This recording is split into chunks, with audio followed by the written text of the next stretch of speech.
Good evening साथियों। आप लोगों के स्लिप डिस्क से संबंधित जो क्वेश्चंस होते हैं उसका जवाब मैं बहुत ही आसान भाषा में देने वाला हूं। सारे जवाब साइंटिफिक रहेंगे, पर आप लोगों की जिस लैंग्वेज में आप लोग मेडिकल की चीज़ें समझते हो, जानते हो, उस तरीके से बताने की मैं कोशिश करूँगा। पहला क्वेश्चन तो यही रहता है कि आप ये बताएं कि स्लिप डिस्क क्या होता है।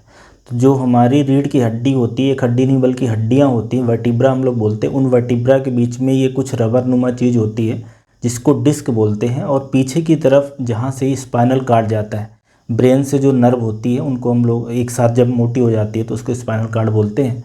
वो सारी सूचनाएं रखती रहती है कि किसी की मांसपेशियां कैसे काम करेंगी, या ठंडे गर्म या कोई और सेंसेशन कैसे फील होगा, तो उसको वो प्रेस करने लगती है, बेसिकली पीछे की तरफ बल्ज करने लगती है। तो उसको हम लोग बोलते हैं कि ये स्लिप डिस्क हो गया है, मतलब कि नर्व कंप्रेस होती है, उससे फिर पैर के अंदर या जांघों में या तलवे में वहाँ पे दर्द, कमजोरी, झुंझुनाहट होना या कमर में दर्द होना, या कई बार तो मतलब पेशाब और स्टूल भी डिस्टर्ब हो जाती है। तो ये तो होती है स्लिप डिस्क। अब एक क्वेश्चन ये रहता है क्या स्लिप डिस्क या डिस्क प्रोलैप्स जिसको हम लोग बोलते हैं, वो क्या सियाटिका ही होती है?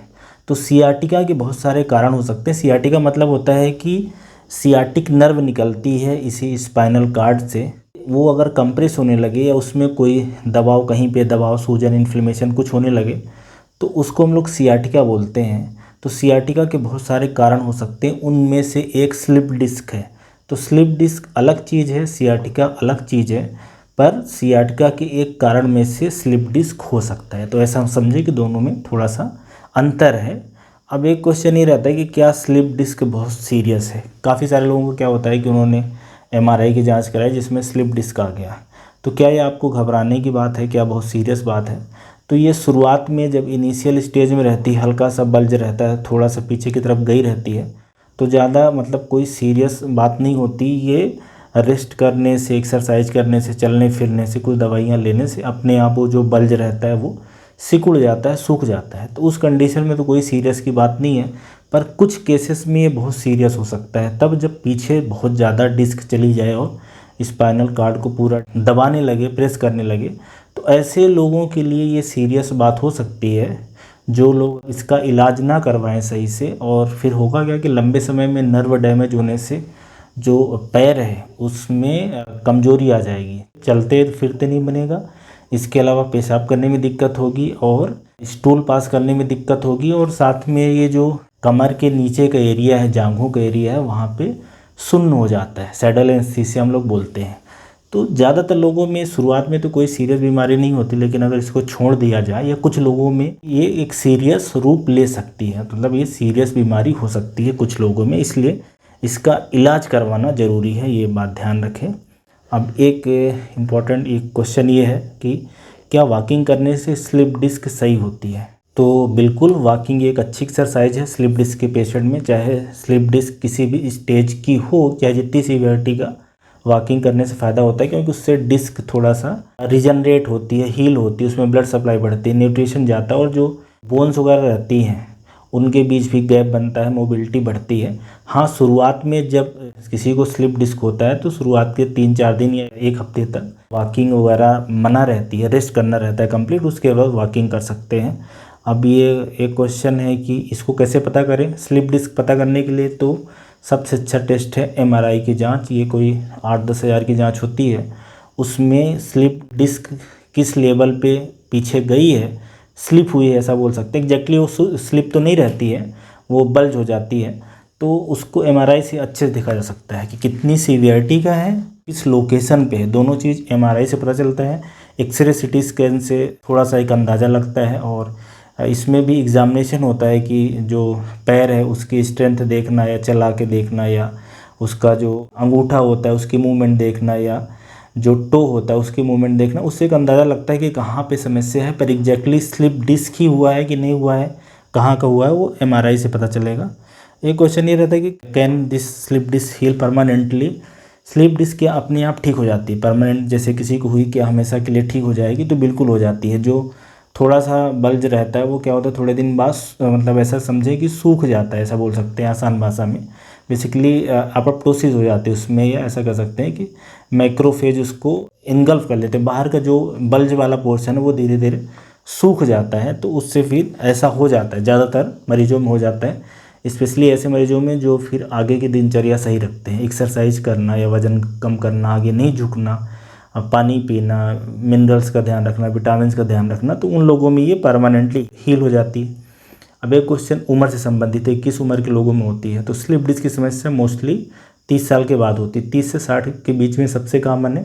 30 के नीचे या 20 के नीचे तो बहुत ही कम है, क्योंकि ये जो स्लिप डिस्क की समस्या जो मैं डिस्क की बात कर रहा हूँ कि दो वर्टिब्रा के बीच में, दो रीढ़ की हड्डियों के बीच में रबर नुमा चीज़ होती है डिस्क, ये बढ़ती उम्र के साथ ये धीरे धीरे कमज़ोर होती है। वियर एंड टियर, जैसे हमारे शरीर के बाकी हिस्से खराब होते हैं, जैसे कि स्किन खराब होती है, बाल खराब होते हैं, हड्डियाँ खराब होती है, वैसे ये डिस्क भी खराब होती है। जैसे जैसे उम्र बढ़ती जाएगी स्लिप डिस्क का चांस बढ़ता जाएगा। अब एक ये क्वेश्चन है कि क्या ये स्लिप डिस्क होने के बाद नॉर्मल लाइफ जी जा सकती है? तो बिल्कुल जी जा सकती है। स्लिप डिस्क बहुत ही कॉमन बीमारी है, शुरुआत में ही पता चल जाए तो इसका बहुत अच्छा इलाज है, हमेशा के लिए ठीक हो सकती है और जैसी नॉर्मल लाइफ थी वैसी हो जाएगी। हाँ, कुछ लोगों में ऐसा हो सकता है कि जिनमें ज़्यादा ग्रेड की है, उन लोगों में कंप्लीट नॉर्मल तो नहीं, लेकिन मतलब इस तरीके की इलाज के बाद लगभग आप अपने काम की चीज़ें ज़रूर कर पाएंगे। और एक क्वेश्चन ये कि क्या सिर्फ एक्सरे बस से पता चल जाएगा? तो एक्सरे से स्लिप डिस्क के बारे में तो नहीं, पर जो दो वर्टिब्रा के बीच की है वो हाइट वगैरह कम हो जाती है, तो उससे का अंदाज़ा लगाया जा सकता है कि डिस्क ख़राब हो रही है, वो कम हो रही है, सिकुड़ रही है, ट्रॉफी हो रही है, इस तरह की चीज़ें। अब एक क्वेश्चन है कि क्या स्लिप डिस्क दोबारा हो सकती है? जैसे किसी को एक बार हुई तो क्या दोबारा हो सकती है? तो जी बिल्कुल हो सकती है, दोबारा होने के चांसेस रहते हैं, बल्कि 5 से 10% लोगों को दोबारा हो जाती है।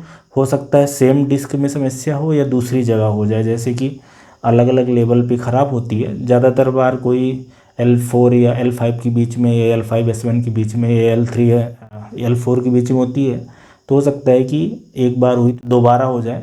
इसलिए हमेशा सलाह दी जाती है कि एक बार होने के बाद आपको ज़्यादा सतर्क रहना पड़ेगा, मतलब ऐसा कोई भी काम ना करे जिससे ये समस्या दोबारा से होने पाए। इसके अलावा एक ये बड़ा इंपॉर्टेंट क्वेश्चन है कि क्या स्लिप डिस्क में सर्जरी करानी पड़ती है? सारे केसेस में तो, कुछ केसेस में तो सर्जरी से ही काम बनता है, लेकिन ज़्यादातर बार सर्जरी की ज़रूरत नहीं पड़ता है। ऐसा आप समझें कि 90% से ज़्यादा केस में सर्जरी की ज़रूरत नहीं होती। सर्जरी सिर्फ उन लोगों में कराई जाती है जिनमें लक्षण बहुत सीवियर हो, मतलब चलने फिरने में दिक्कत आ रही है, चल फिर नहीं पा रहे हैं, या तो पेशाब रुक गई है, या लैट्रिन नहीं कर पा रहे हैं, या काफ़ी दिन इलाज करवा लिया, 5-6 महीने देख लिया सब कुछ करके, दर्द नहीं जा रहा है, चल फिर नहीं पा रहे हैं, तो ऐसे केसेस में सर्जरी की ज़रूरत पड़ती है। ऐसे 10% ही केस होते हैं। ज़्यादातर लोग दवाइयों से, कंजर्वेटिव ट्रीटमेंट से, एक्सरसाइज से, इन सब से ठीक हो जाते हैं। और एक क्वेश्चन ये है कि क्या स्लिप डिस्क से पैरालिसिस हो जाता है, मतलब चलने फिरने में समस्या एकदम से बंद हो जाए? तो ऐसा कुछ रेयर केस में हो सकता है कि अगर पूरा नीचे की नर्व डैमेज हो जाए तो उस समय पैरालिसिस हो सकता है। हालांकि आज के ज़माने में चूँकि इलाज लोगों को मिल पाता है, इलाज लगभग हर तरह की कंडीशन का है, तो पैरालिसिस के चांस रहते हैं, लेकिन अगर आप इलाज कराते हैं तो उस अवस्था तक नहीं पहुंच पाएंगे। तो ये इम्पॉर्टेंट जो क्वेश्चन आप लोग पूछते हो इस स्लिप डिस्क के बारे में, ये एक मतलब साइंटिफिक जवाब मैंने देने की कोशिश करी है। उम्मीद है इससे आप लोगों के जो कॉमन क्वेश्चंस हैं उसके मैंने जवाब दे दिए हैं। वैसे मैं आपको बताऊं कि अगर आपको कमर में दर्द हो या पैर में कमजोरी लगे, झुंझुनाहट लगे, पैरेस्थीसिया हो, पेन हो, बर्निंग सेंसेशन हो, तो आप MRI की जांच से स्लिप डिस्क है कि नहीं वो पता कर सकते हैं।